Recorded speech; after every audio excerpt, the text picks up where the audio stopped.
Okie dokie. So, question 8 is our focus for this video. So, at the moment we have, what do the following add up to? So, with this one, what am I doing? The most important thing to remember is that we have to line up the money decimals. So, $4 is like 4.00 plus $4.99 plus 144.95. So you can see all my decimals are nicely in line underneath each other, and all of my numbers are sitting nicely in a column, so they're not floating all over the place. So let's work it through. We start with the right-hand column. 0 plus 9 plus 5. That will give us 14. So 4 on the bottom, carry the 1. 9 plus 9 plus 1 will give us 19. 4 plus 4 plus 4 is 16, plus the 1 is 17. 4 plus 1 is 5, and then 1. We keep our decimal in line, that's really important. And because it was money, we make sure that we put our $sign on the end. Okay, if we go to the next one. Okay, so part B, what you'll notice is that this middle one doesn't have a number in the end, so we have to fill it in with a 0 because 0 is just a placeholder. And then we're going to start from the right-hand side again, work our way to the left. 5 plus 5 is 10. The 0 goes on the bottom, the 1 goes on the top. 9 plus 1 is 10, plus 7 is 17, plus 5 is 22. The 2 goes down the bottom, decimal point, carry the 2 over. 8 plus 2 is 10, plus 6 is 16, plus 2 is 18. 8 on the bottom, carry the 1 over. 1 plus 1 is 2, giving us 28.20.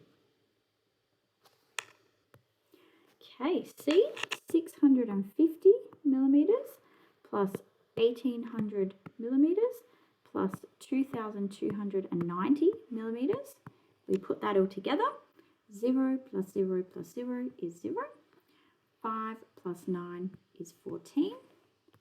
6 plus 8 is 14. Plus 1 is 15. 16, 17. And then 4. And because that was millimeters, we put that on the end as well. Okay, so we're up to question 9, which is subtraction. And so with this one, we just have to remember that we do borrowing. So we're going to work backwards with the numbers. So we've got 2, 3, 3, 8 taken away from 7, 1, 1, 7. Now it's really important, the number on the top has to be the bigger number because it won't work otherwise. So what they're saying is we're taking away the bottom number from the top number. So when we start with the 7, take away the 8. Now the first thing we'll see is that that 7 is not as big as 8. So we need to actually do some borrowing.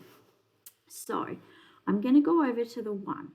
Now when I look at the 1 is not as big as the 3. So that's no good for me. So I go to the next one. And I look at the 3, and that's not bigger than the 1 either. So I have to jump one more time to the 7. And what I'm going to do is I'm going to cross out the 7, and I'm going to take away 1 from it, and I'm going to make it a 6.